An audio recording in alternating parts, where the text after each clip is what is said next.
parlamentar a destacar a trajetória política de JK foi o deputado Tancredo Neves, do MDB mineiro.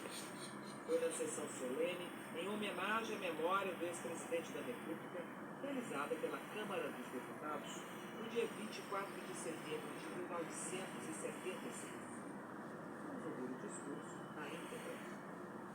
Senhor Presidente, deputado Célio Borja, ilustres colegas, na mesa da Câmara dos Deputados, senhores deputados, minhas senhoras, meus senhores, um elogio fúnebre de De Gaulle. No semi-inimitável quando os carvalhos tombam, o gênio literário de Marronos narra a cena simples e comovente que presenciou. Quando em Colombey-les-Deux Églises era dada a sepultura o corpo do grande herói francês. Uma fila de fuzileiros navais, erectos e firmes, apresentava armas ao cortejo que desfilava, contendo uma multidão que atrás deles se apinhava. Eis que do meio dela surge uma mulher do povo, uma camponesa de chale preto, humilde e triste, e dirigindo-se a um daqueles militares com voz altiva e enérgica, reclama: por que não me deixam passar? A ordem é para todos, foi a resposta. Marrou, que assistiu o diálogo, posou a sua mão no ombro do marinheiro e ponderou: deixe-a passar. O general ficaria satisfeito. Ela fala como a França. Fazendo-me a minha porta, sem mexer um músculo, sem pronunciar uma palavra, ele abre um claro por onde penetra aquela francesa obscura e anônima. Nesse episódio, Marrot sentiu e viu um apresentar de armas à França eterna, miserável e fiel. Foi esse mesmo sentimento que de todos se apoderou, quando na tarde e na noite do último 23 de agosto, contemplamos uma multidão imensa que se agitava no coração desta capital e se colocava por extenso ao longo das suas ruas e das suas avenidas, aguardando, horas a fio, respeitosamente, o instante de prestar a sua última homenagem ao presidente, ao servidor do povo, ao amigo de todos, que horas antes a morte nos arrebatara tragicamente. Sentimos naquele episódio uma síntese da alma nacional, uma reprodução do sentimento de quase 110 milhões de brasileiros perdidos na vastidão do nosso território, que naquele instante, naquela mesma hora, tomados da mesma emoção, unidos pela mesma dor, carpiam o líder excepcional, cujo desaparecimento colocava em destaque a lição digna e luminosa da sua vida, tecida no estudo, no trabalho, na bondade e na inflexível determinação de preservar os valores perenes da pátria.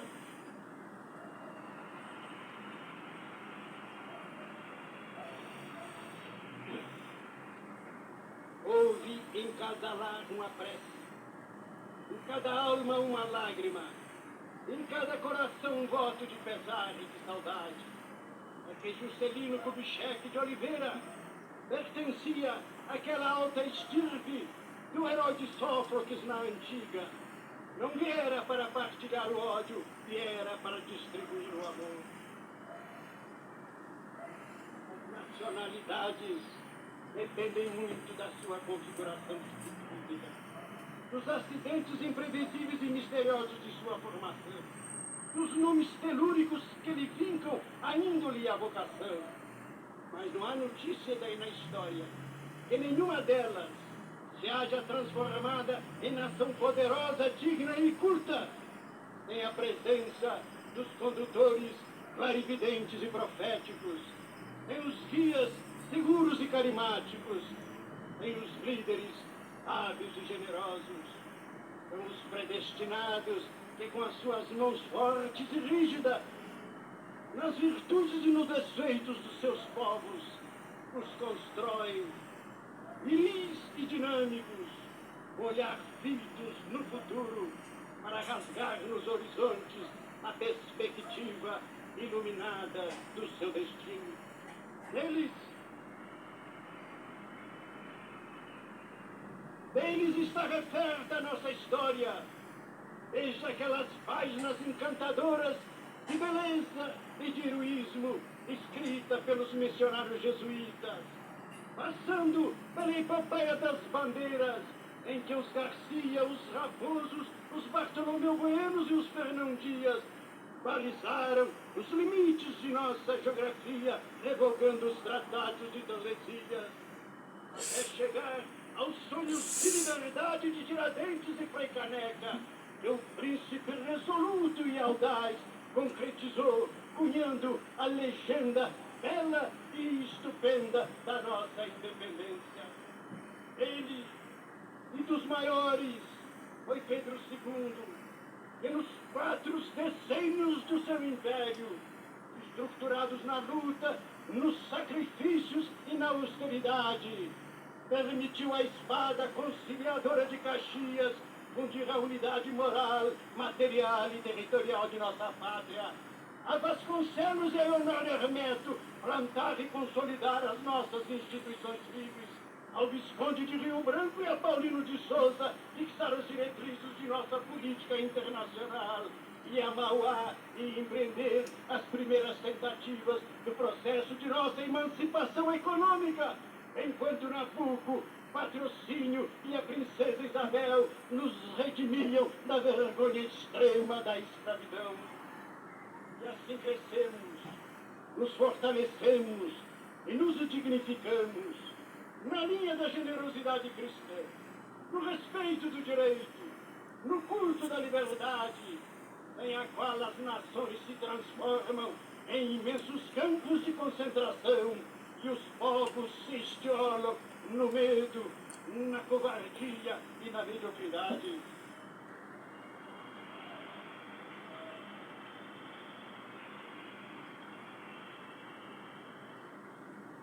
Com o advento da República, Rui Barbosa retoma os princípios fundamentais da nossa história.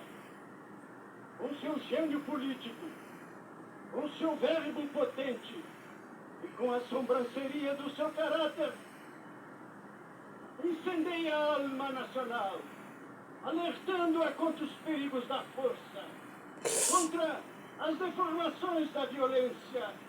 E, sobretudo e principalmente, ele nos deixa a lição imortal que penetrou a consciência da nação e nela se cristalizou, do respeito ao voto soberano do povo, do acatamento às decisões dos tribunais íntegros e livres, da submissão à lei e, sobretudo, do horror a todas as tiranias que se extravasam sempre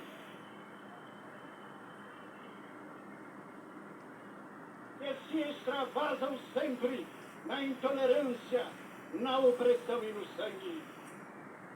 A Primeira República, e o afirmo, tem nenhum demérito para os ilustres cidadãos que a presidiram com honra e patriotismo. Foi Rui Barbosa.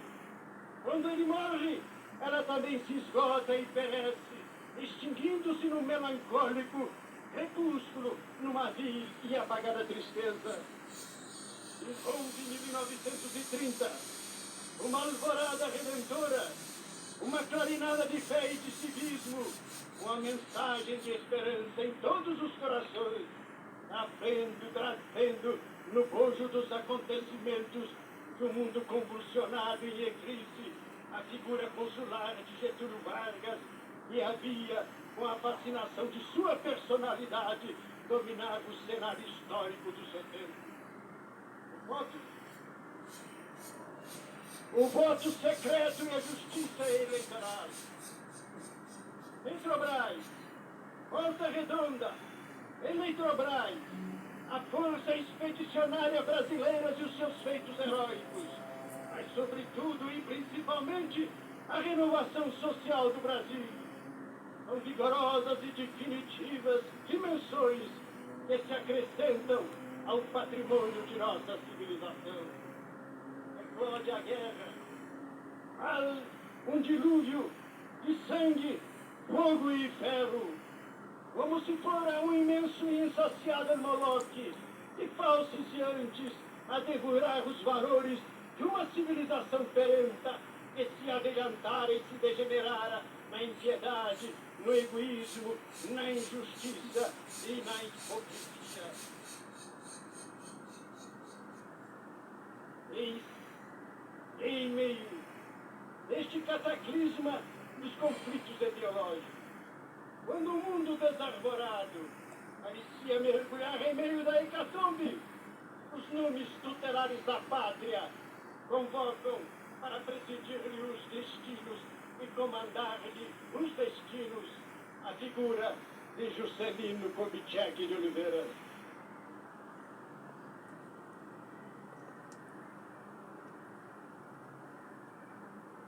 Ele viera com a predestinação de cumprir uma missão.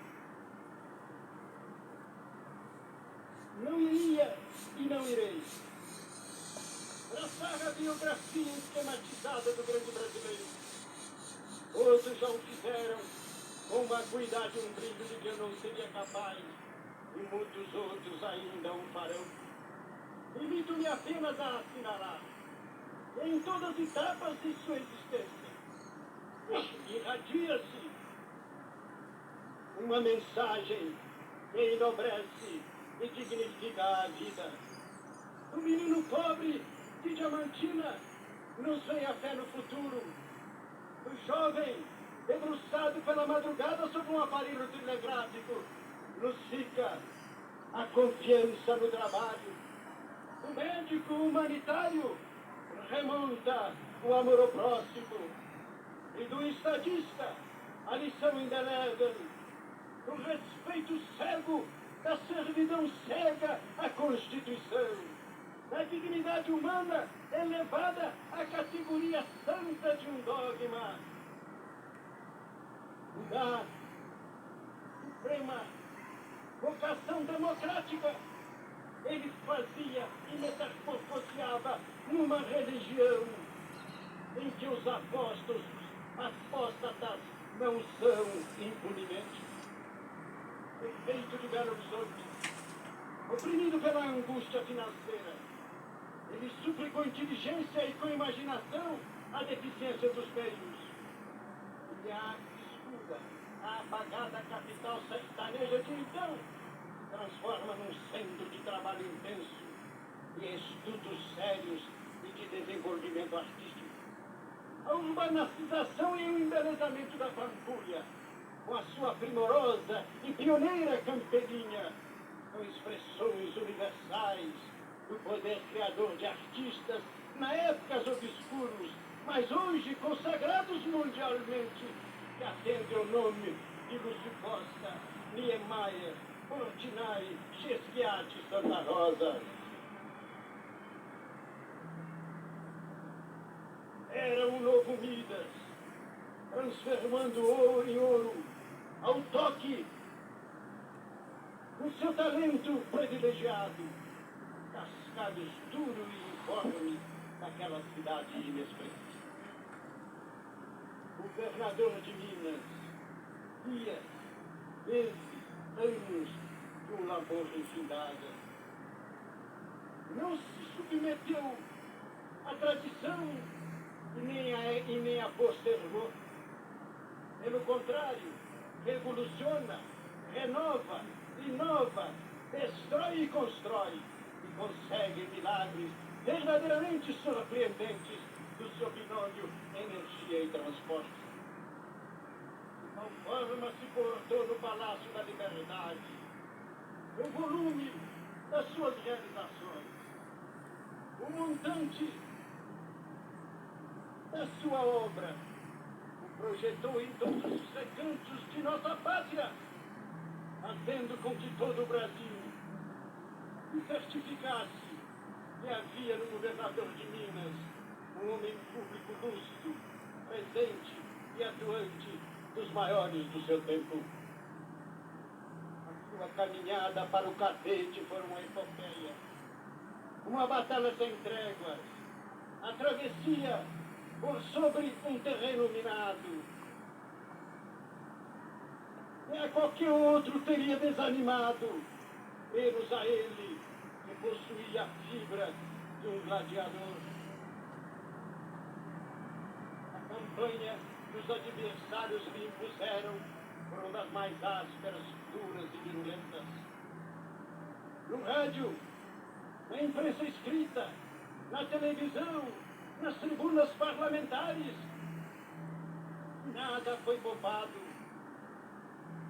Não houve expediente dos mais torpes aos mais desumandos que não fossem utilizados.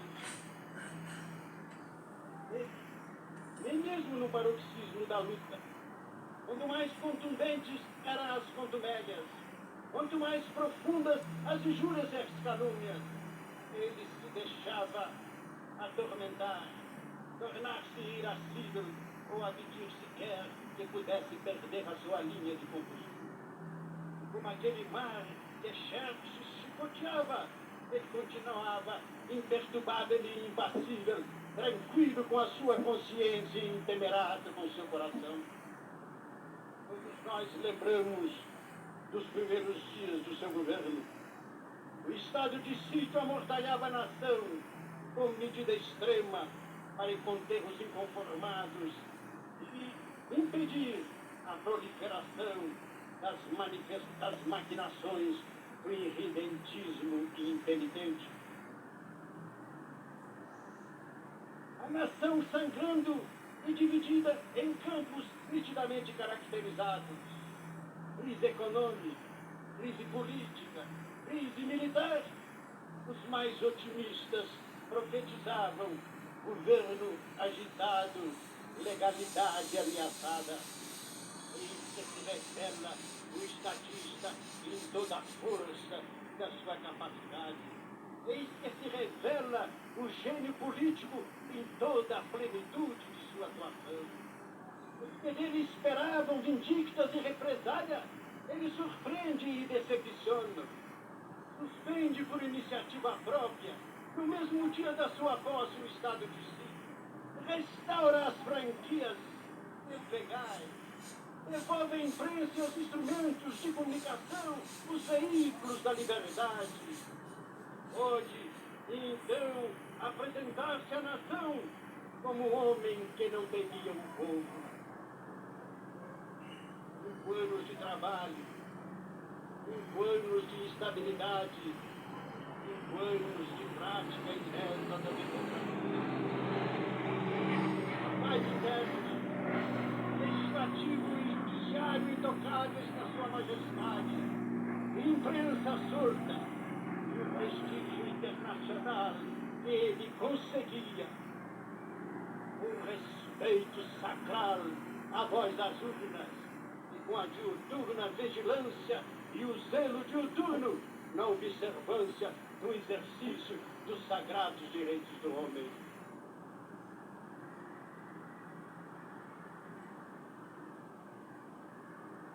E é fastidioso desterrar as monumentais realizações de Juscelino Kubitschek de Oliveira na presidência da República.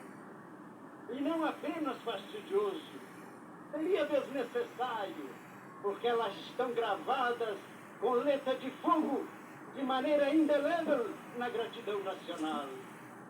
Mas não se pode falar de Juscelino Kubitschek de Oliveira sem falar do Brasil, porque seria uma omissão imperdoável.